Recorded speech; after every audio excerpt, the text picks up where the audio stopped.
for sure. Yeah. I've been on a lot of the shop.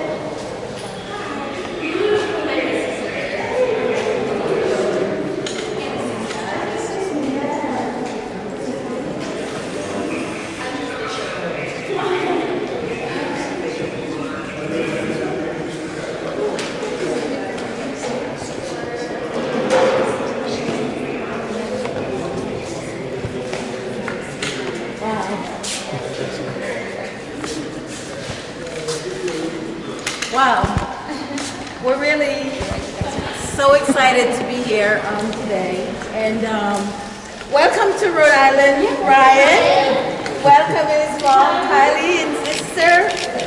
Thank you so much for coming and just being here. And congratulations on being named one of the heroes of 2019 by Times Magazine. Thank you so much. Wow. So tell us about what you've done. I just want to hear from you. Can you wait 1 second? Yeah, one second. I saw a story on the news about a little girl that was in line. Yeah. She got her lunch, and then they took it back and said, you don't have any money to pay for the lunch. Yeah. So she went to the end of the line, and people of all ages started making fun of her. Wow. And what did you do? You jumped right into action.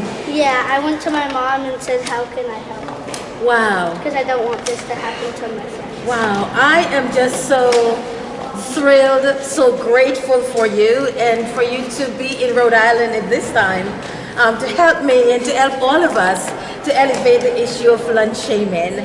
So we cannot thank you enough.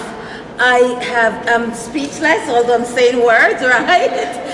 But I just want to thank you so much. As you know by now that in Rhode Island, some students are still denied lunch if their family owes money. And we want to stop that. We have outlawed that in Providence, a city where you are right now, in this beautiful state house. So every child who shows up in the cafeteria where I work, or in any school in Providence, they're entitled to a meal. Because food is a basic human right. And I know that's why you believe that, and that's why I just want to say thank you so much for doing everything. And thank you for helping us in Rhode Island to elevate the issue and to say food is a basic human right and no one should be denied food. No student. So thank you so much, Ryan. Ryan, can I ask you a question? What made you think to give all of your allowance or your money you've earned to your friends? Like, what sparked that idea for you? Because, it's a hard question. I'm sorry. It's fine. What made you want to give the money to help your friends? Because I didn't want this to happen to my friends, and if it did, it made me feel really sad that they had to go through that. And their parents. Oh, I'm sorry. Go ahead. No, it's fine. I was just saying, you said you feel sad when you see other kids who aren't able to afford lunch. And you saw that when you saw that with your classmates, that first time. How did that make you feel? It made me feel like really sad to even see them have no lunch because like they have their head down and sad. And when I saw my friend Steve, he went to West Park with me at my art school. I said, "What's wrong?" He said, "I don't have enough money to pay." And then I went and I said, "Do you want me to pay for it?" And he was like, "Sure." So we went to the cafeteria and I bought it for him. Were your friends happy with that? What'd they say afterward? Yeah. Well, they didn't know for a couple of months, and then they finally did, and they said, "Thank you for doing this." That's awesome. Ryan, would you just tell me, just because I missed it a little earlier, your story about when you first thought about this? Wait. When you first realized what was happening, can you tell me what you saw? So I saw on the news about a little girl that was in line, and she got her lunch, and then the cafeteria person said, "You don't have enough money, so you need to give it back." So she went to the end of the line, and then of all ages of kids, they started making fun of her, so she went to the corner and started crying. And what has the last couple of months been like for you? Citing, and because a lot of people have been like seeing me, and it's actually really cool to see everyone. And how does it feel to know that people here in Rhode Island, I mean, you're from California, people all the way across the country saw what you did and they said, hey, maybe this is something we should change here. It felt awesome to see my friends like have lunch now, and it's awesome because like now they're happy and like go to play and like play with their friends and have a good time instead of putting their head down and crying. One last question, Ryan. What was it like when you got the phone call to be named to be one of the Time Magazine's People of the Year? Was that so exciting? Yeah, I like screamed and said yeah. What did your mom say and your family say? She said good job, and I can't believe that happened. Awesome. And sorry, one last thing, because can you just tell me what you did though? I know you raised money. Yeah, I had my chore money and I did chores for 6 months, and it came up to $74.80. Awesome job. And what, do you have a message for other kids like you in Rhode Island here? Yeah. Heroes come in all ages, so it doesn't matter how old you are, you can be a hero. Wow. Thank you so much. Wow.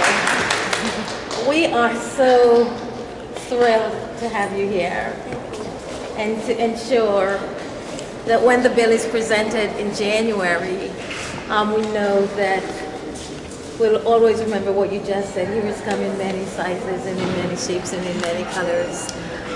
It's not okay to go after families who cannot afford lunch money.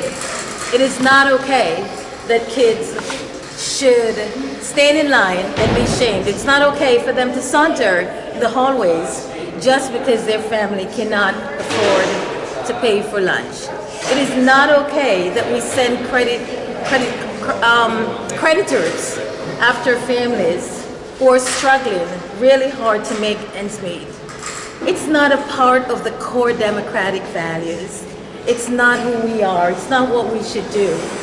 And I am so blessed that Ryan has come to Rhode Island.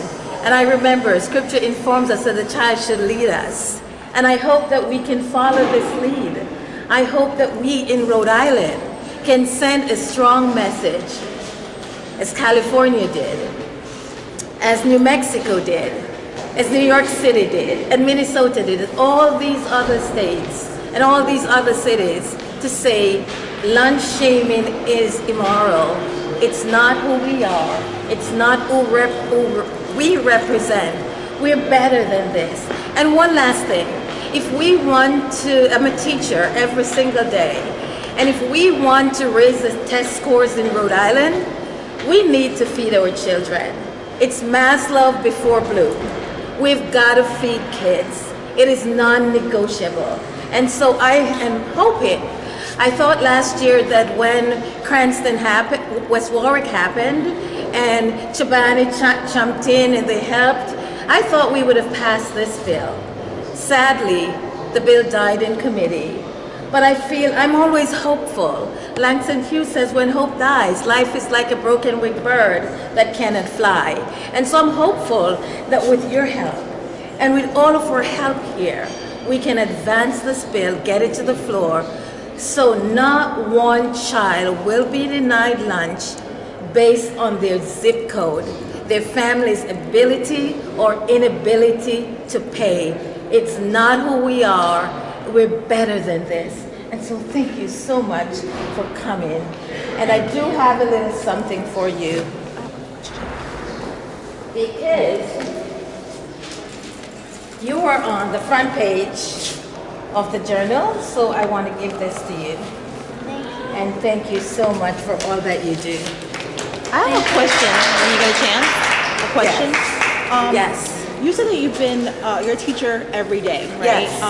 What does lunch shaming do to kids that are in elementary and secondary school? What does that do to them? They're already facing bullying and stuff like that. Well, what it does to them is that they can't learn. When you're hungry, you can't learn. And just think of it. How embarrassing it is if you go to the cafeteria and you pick up your lunch, and after picking up your lunch and you go to the person who's collecting the money, and they say, your family owes money, we can't give you this, so we're going to take your meal and throw it in the garbage. How ungodly that is. How horrible that is. So think about the self-esteem. Think about the shame that brings to you. We are better than this. I have kids that go after school and they work.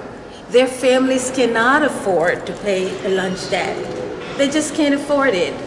Families are working up to 80 hours a week and they're still living in poverty. Rhode Islanders, we are better than this. We can do this. And I am just so glad that we have this bill. And I am excited about introducing it. I did it in 2017. I did it in 2018. I did it in 2019. So we have been talking about lunch shaming in Rhode Island for a while. This is not new for us. We have been at this before. We have been fighting this battle over and over again. And it's a shame, it's reprehensible that we're still talking about feeding our children. And in the same conversation, we're talking about raising the test scores. You know what? It doesn't happen like that. And you should listen to teachers. Do you think the bill will be passed coming up in the next session? I am hopeful. I'm always hopeful. And I hope that you will stay on it. Stay on this issue with all of us so that we can advance this bill. It's not a lot of money. It's not a lot of money. The last fiscal note said $23 million. Out of what, a $10 billion budget? We can feed kids? We're better than that. And just specifically, I know your district is offering this as of October. Talk to me about just that, one step in Providence at least. That's huge. What I think and what we think and what fair-minded people think is that the other cities and towns should follow Providence leads. Oftentimes, Providence gets a bad rap, right? And we are on the news for all the things that we should not be doing. But I want to say to you that we're better than that. We're absolutely better than that. So my hope is that we can follow Providence lead. All the other cities in town can follow Providence lead, and let's move that every city, every town in Rhode Island, regardless of the zip code, gets kids who show up in the cafeteria should not be denied free lunch, period. Do you agree with me, Ryan? Yeah. Thank you very much.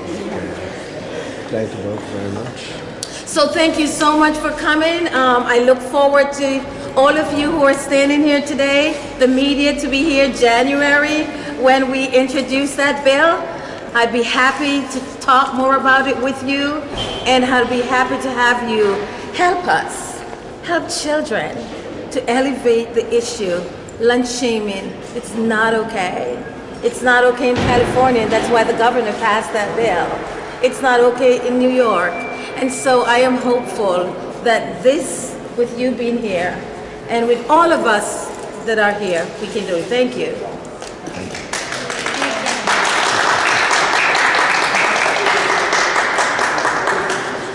Thank you.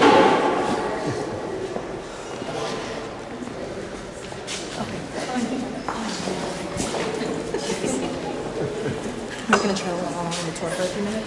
Can we go with you on the tour for a few minutes? Okay? Just need to bring this over. Oh, okay. Oh, yeah. Thank you. We take it to the end. Everything that you just kind of tag along into it just to get it. Excuse me.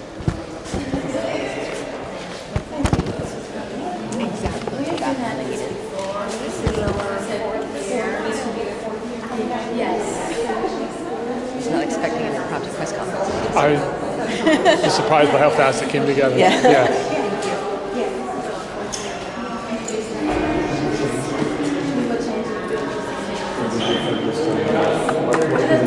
So what we will be doing, I have looked at what has occurred with the California bill. I read it. It was one second. Sorry, yeah. This is good. We'll make sure we get this.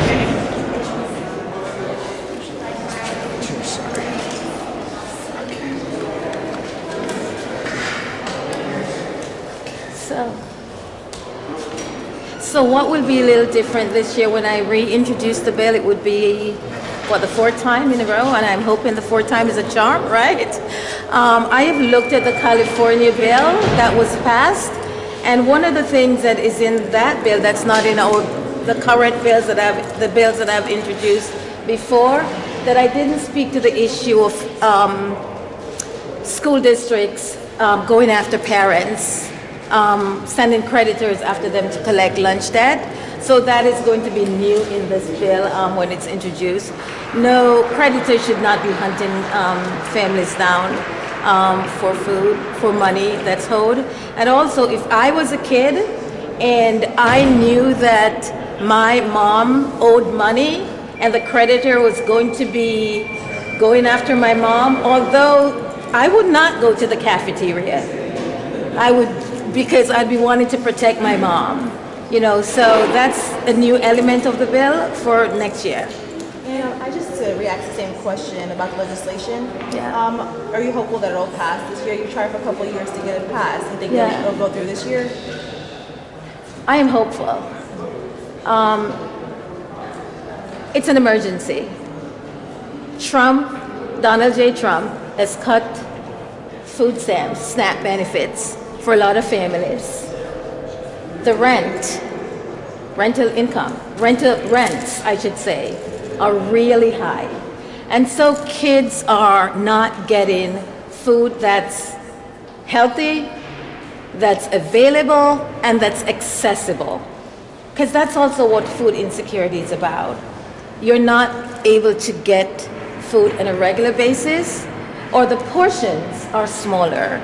And so also I want us to know that for many children, school lunch is the only hot meal that they'll get on any given day. I know this as a fact. Providence knows this as a fact. And that's why we've made sure in Providence that kids get a hot meal every single day, and one that's nutritious. And I'm really hopeful that we can do it this time. And I know you spoke to this, but just going back to Warwick making national headlines Yes. earlier this spring, how do you think that will impact what you put into the bill and I guess just attention around it? I can only say when to the folks who stepped up and really helped with the Warwick situation, the Cranston situation, and the situation all over Rhode Island, quite frankly, I think that's really good, but that's not sustainable. Government needs to step up and do its job. Government needs to provide for children. And so it feels good, right, for Band-Aid solutions. And so many of these social economic issues, it's easy for us to put a Band-Aid on and feel that and think that it's okay. But it's not, it's really not Shabani's job to feed children in Rhode Island. It's not Jell's Kitchen job to feed kids in Rhode Island. I think it's nice that they're doing it. It makes all of us feel good. It's a wonderful thing, especially around Christmas time. But it's not okay. It's not their job. Government in this house that I am in, the General Assembly and the leadership of both houses need to step up, get the bill to the floor, vote it out of committee, and let's feed our kids. It's not okay to say we're investing in children. Guess what? Kids are hungry and they need to be fed. And so all this feel-good thing, I think it makes all of us feel good. For me, that's in the trenches, for my sister who teaches, we see hungry kids every day. Teachers are literally taking money out of their pockets. I have brought cereal to my school to feed kids. I have brought food, but I'm not unique. There are many teachers across Rhode Island who are doing this. And I am saying to my colleagues in government, let's step it up. Let's get the bill out of committee. 4 years, 2017, 2018, 2019, people have come, they've testified, kids have come, they've testified, and nothing happens. Guess what? Shame on us. It's a collective shame, and all of us, that we have not passed that bill. But let me just conclude by saying, I am hopeful. I am hopeful, because what's the option, right? What's the option? So I hope that this conversation with Ryan coming to Rhode Island, and we were in the national spotlight already, and we did nothing. But the child is leading us, and I think it will make a difference. What are you hearing from school districts as well around the state about this, in terms of the bill, and if they feel it will help, or if they're still concerned about that money? So I have not talked to a lot of school districts. I can tell you, when I first learned about lunch shaming, it was a family from Barrington who got in touch with me 4 years ago. And so we often think, when there is poverty and when there is lunch shaming, we often zero into Providence. But guess what? People are hungry everywhere in the state. And that's why it's so important. If you're hungry, you can't learn. If you're hungry, you're not going to go to school. If you're hungry, when the teacher is teaching, you cannot, and it's not just kids. We can't concentrate when we're hungry. So I'm really hopeful that this, and it's something, I should say, on a personal level, it keeps me up at night. Anything that has to do with children keeps me up. I know what it is to be hungry. I was food insecure. My parents always had food, but it wasn't always enough, right? And so we have to address the issue of food insecurity. I know what it feels to be hungry. I know what it feels to be denied lunch. I know what it is to be at the front of the line and the ladies say, go to the back of the line because your mommy didn't send any money. I know that on a personal level. And that's why my fight is personal as well. But on a professional level, I'm a teacher. I see these children in front of me. And I think if more legislators look like me, had the profession that I had as a teacher, and we're in the room, and you see these little eyes just looking at you, or you see them just putting their heads on the desk because you know they're hungry, you would step up. And I ask, I'm praying, I'm hopeful that HEW, Health, Education, and Welfare Committee, I'm asking also that the Finance Committee and the leadership, period, give this another look, and let's pass the bill. Let's show all the world how compassionate we are, right? Because I think we say we're compassionate, but you've got to show it. It's not about saying it, it's about showing it. Thank you so much. Thank you. Yes.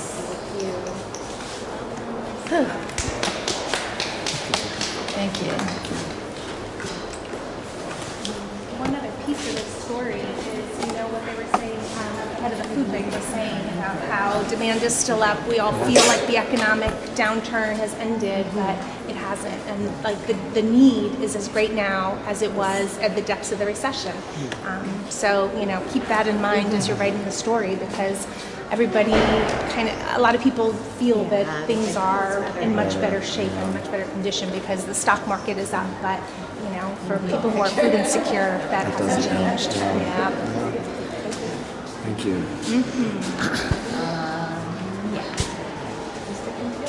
I think these don't hit bills at times. How about this one? Yeah, that's better. Okay.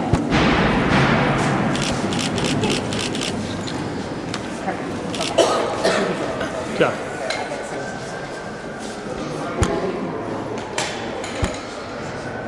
Thank you.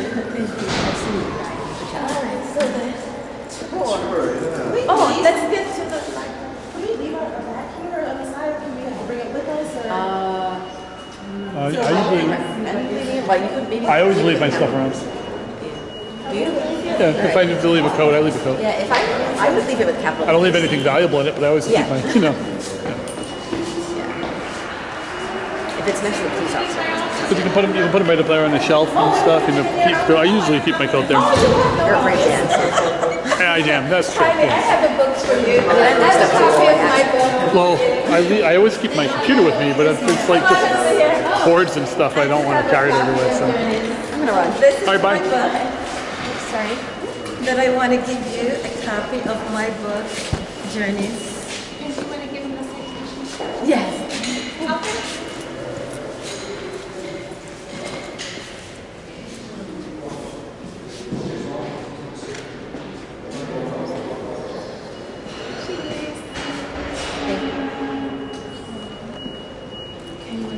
May your journey be bright. And I do have a citation to Ryan.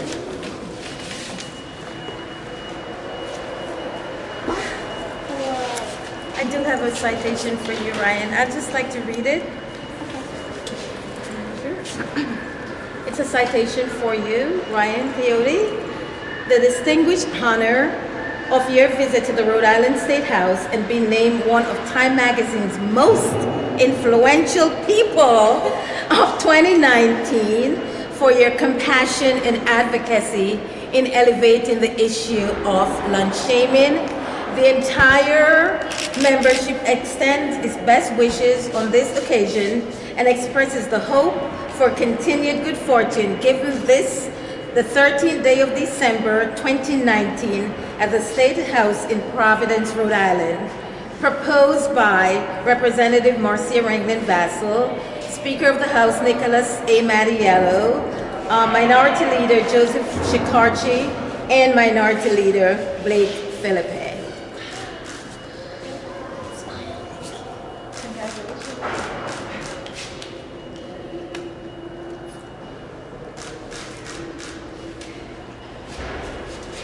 Thank you. So we're gonna go for the tour. Actually, I need to get the posters. I'll be right back. Yes.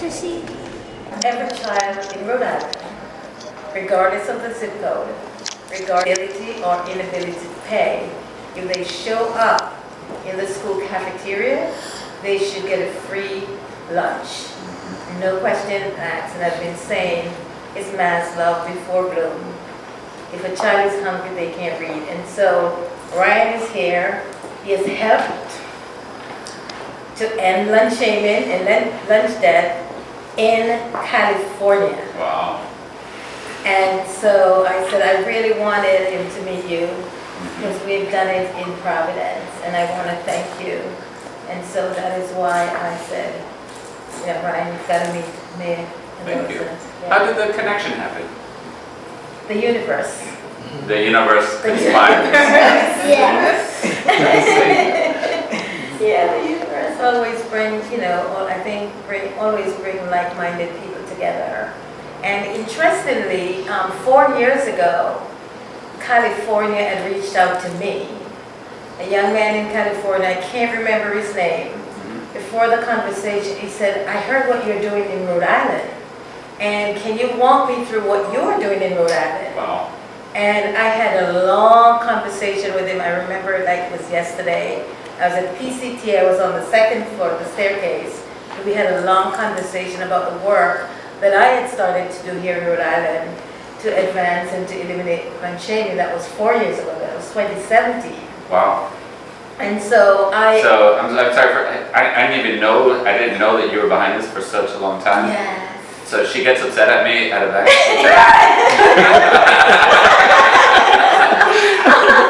Sometimes I'm talking about things that I don't know. Go for it. I'm just going to recognize you for everything. I'm just going to assume that you're behind it. We appreciate it. I know, We appreciate man. everything that you do.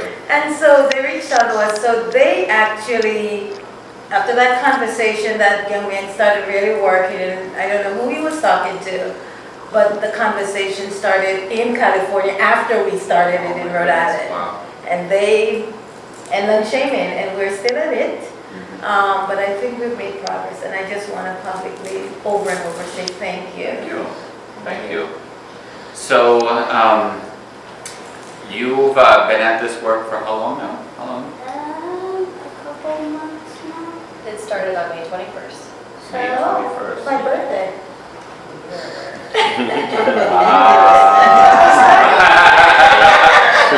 That's scary. It started on her birthday. May 21st is when the story hit the news about the little girl in Indiana who had her food tray taken away. He saw that story on the news while I was getting ready for work, and that's how everything kicked off. He got really upset by that.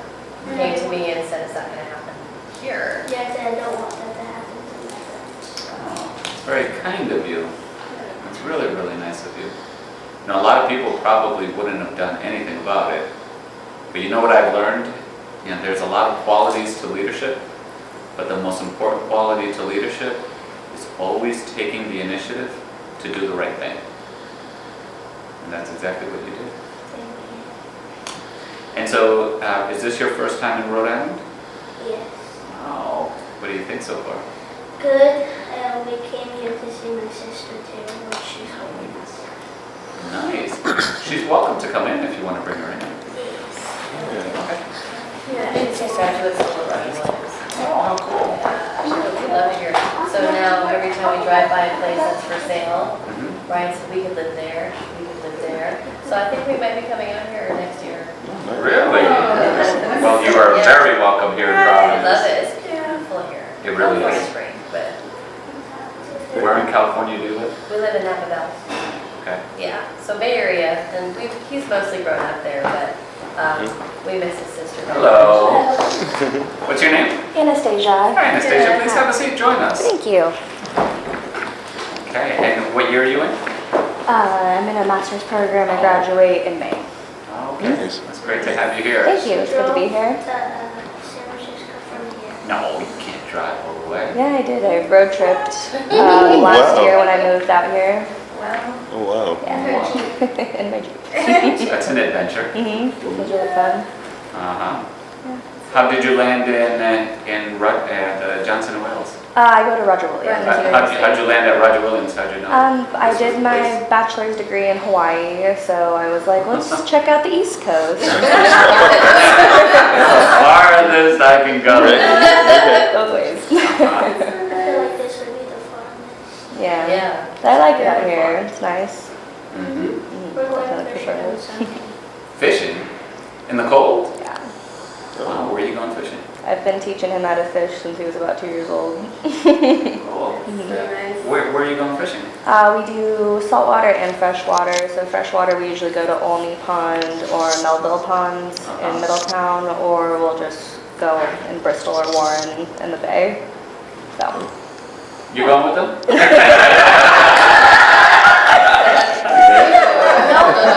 Because I may not be available either. We're kind of tropical. Well, wait, are you going? No, me and Mommy are going to breakfast and then going shopping. Yeah. Her boyfriend Giovanni, which is a mechanic, is going.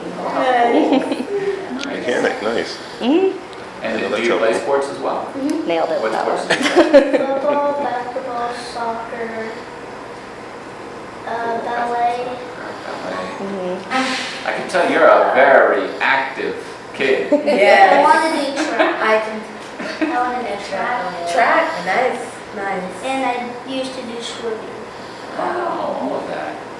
That's good. He's wearing Richard Sherman's jersey today, though, because I don't know if you saw the story that Richard Sherman paid $27,000 in lunch debt in California and in Washington a couple weeks ago after seeing his story. No. So now we are even bigger fans. Yeah. Yes. I saw that. Yes. Yeah. So when we landed in Boston at Logan Airport, I took a picture of him wearing that and the stone attacked him and he liked the post.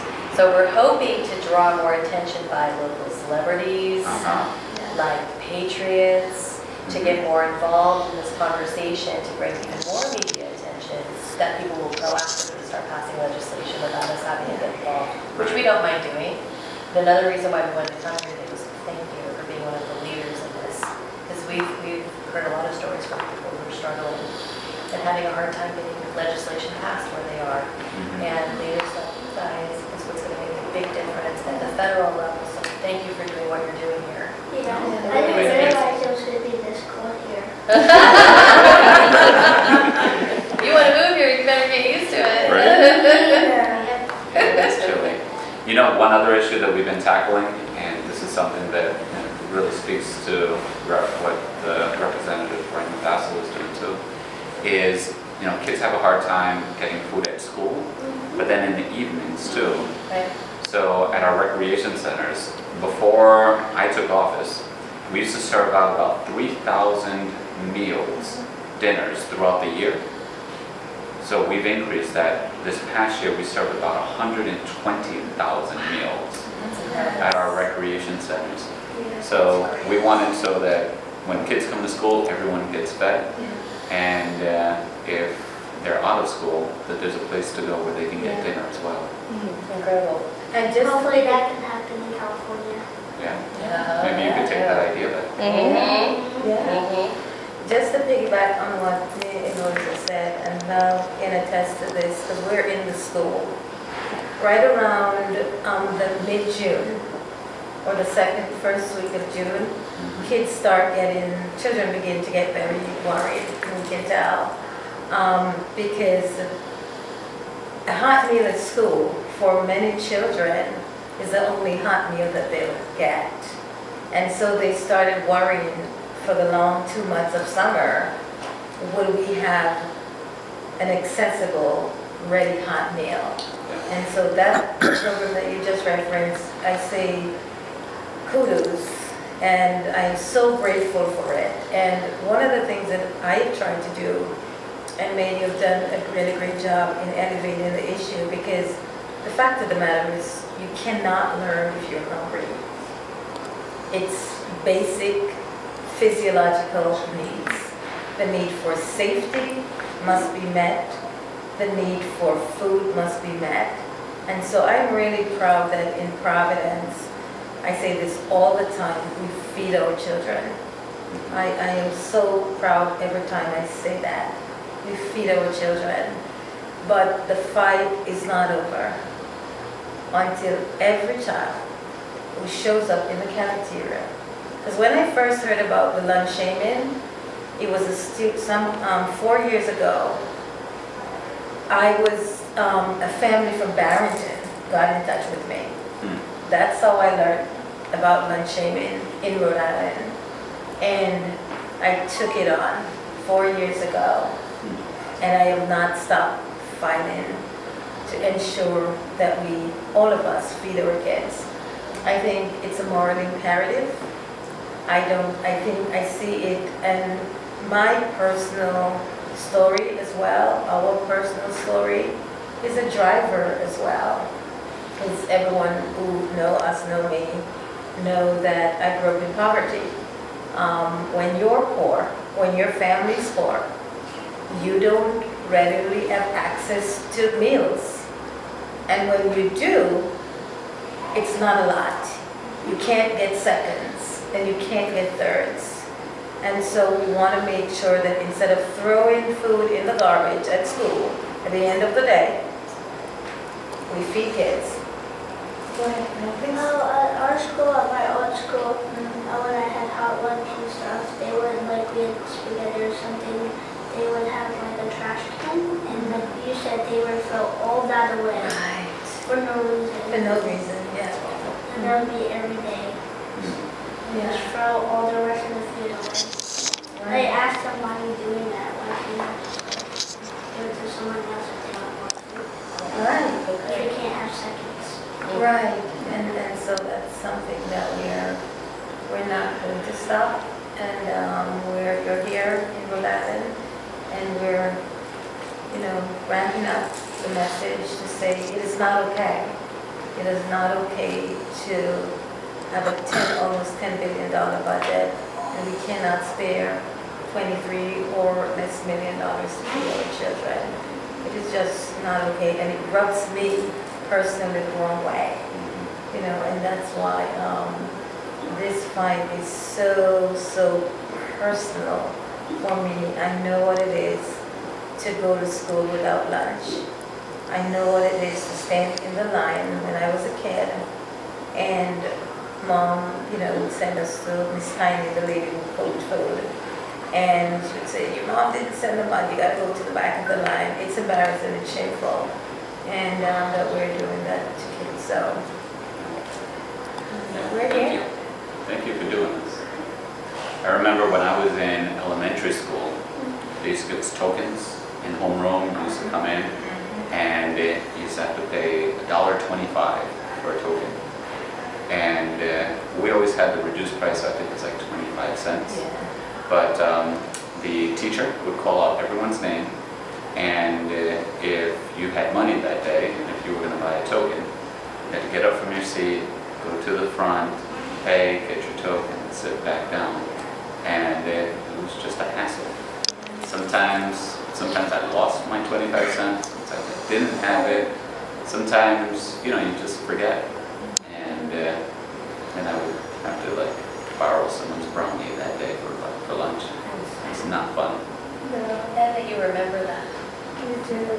That you identify with that. That's what we were pushing for in California, is to take that awareness and responsibility off the child and put it back on the grown-ups. So we successfully did that, so we want that for everybody. Because going to school now, these days, it's harder now. Yeah. So we should be helping them. If they're legally required to go to school, we should be feeding them all of that. I agree. And I like what Boston is doing. There's a story that I read out of Boston. What they're doing, they're bringing kitchens, like regular kitchens, into schools, where the food is actually cooked in schools. And I'm not going to take that on now. Neither am I taking on. Neither am I taking on, you know, making sure that we have culturally appropriate meals, right? Because I can tell you when all the kids run to the cafeteria, I can tell what they're serving, you know. But we're not taking that on right now. We're taking on just making sure that the food is accessible, right? And just ready, you know. So kids, and I have seen kids who are hungry before me, you know. I've seen kids who, for whatever reason, they may not, but the food is there. So they chose, they have a choice. I can go to the cafeteria or I cannot go, but it's not because they're going to be shamed. And that is where we've got to take the stigma out of kids accessing food. It's wrong. It just makes me feel like in the richest country, I think, in the world, we're not feeding children. It's not right. So is this the first state that you've traveled to with this message? Yeah. The first, hopefully many more. We've been doing a lot of work electronically, so he can keep active in his sports and school and not disrupt his life too much, which is, I think, is important, because when this all first came out, we had contacts from Ellen and ABC, and I wanted to make sure that it didn't disrupt what he's doing as a 9, now 10-year-old. Wow. So we have been having phone conversations and work with Pennsylvania legislation, Minnesota, New Jersey, Georgia, and we just got a message here today from Massachusetts.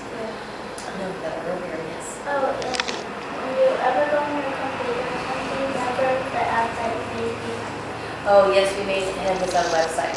So for people that have been contacting us from all over the country with their stories of being shamed, then they get on our short list.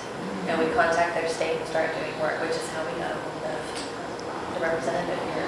Yeah. And it was sad because they didn't have enough money, and one of our rules that we couldn't share. And a lot of people took advantage and started to share because of kids that were hungry. Right, the kids were But they listening to would always be in those. trouble, but we just want to help. So what has been, as part of this process, what has been the most enjoyable part of it for you? I don't know. Has anything surprised you? Yeah, just how much snow. The